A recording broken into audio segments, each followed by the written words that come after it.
नमस्कार दोस्तों, आज मैं आपको सुनाऊंगा दान की महिमा। एक भिखारी सुबह सुबह भीख मांगने निकला। चलते समय उसने अपनी झोली में जौ के मुट्ठी भर दाने डाल दिए। इस टोटके या अंधविश्वास के कारण भिक्षाटन के लिए निकलते समय भिखारी अपनी झोली खाली नहीं रखते। थैली देखकर दूसरों को भी लगता है कि इसे पहले से ही किसी ने कुछ दे रखा है। पूर्णिमा का दिन था।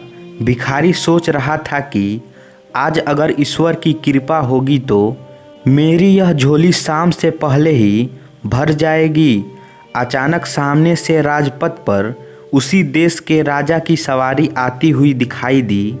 देने से कोई चीज़ कभी घटती नहीं, लेने वाले से देने वाला बड़ा होता है।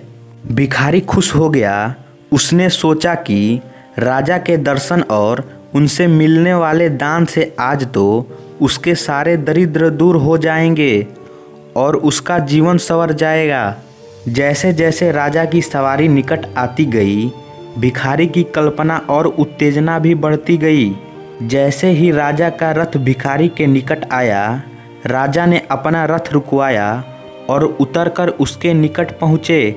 भिखारी की तो मानो सांसें ही रुकने लगी, लेकिन राजा ने उसे कुछ देने के बदले उल्टा अपनी बहुमूल्य चादर उसके सामने फैला दी और उससे भीख की याचना करने लगा। भिखारी को समझ नहीं आ रहा था कि वह क्या करे। अभी वह सोच रहा था कि राजा ने पुनः याचना की। भिखारी ने अपनी झोली में हाथ डाला, मगर हमेशा दूसरों से लेने वाला मन देने को राजी नहीं हो रहा था। जैसे तैसे करके उसने 2 दाने जौ के निकाले और राजा की चादर में डाल दिए। उस दिन हालांकि भिखारी को अधिक भीख मिली, लेकिन अपनी झोली में से 2 दाने जौ के देने वाला मलाल उसे सारा दिन रहा। शाम को अब उसने अपनी झोली पलटी तो उसके आश्चर्य की सीमा न रही। जो जौ वह अपने साथ झोली में ले गया था, उसके 2 दाने सोने के हो गए थे। अब उसे समझ आया कि वह दान की महिमा के कारण ही हुआ।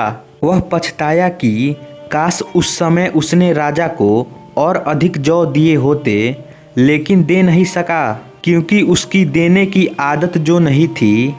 आशय यह है कि देने का दिल रखना चाहिए।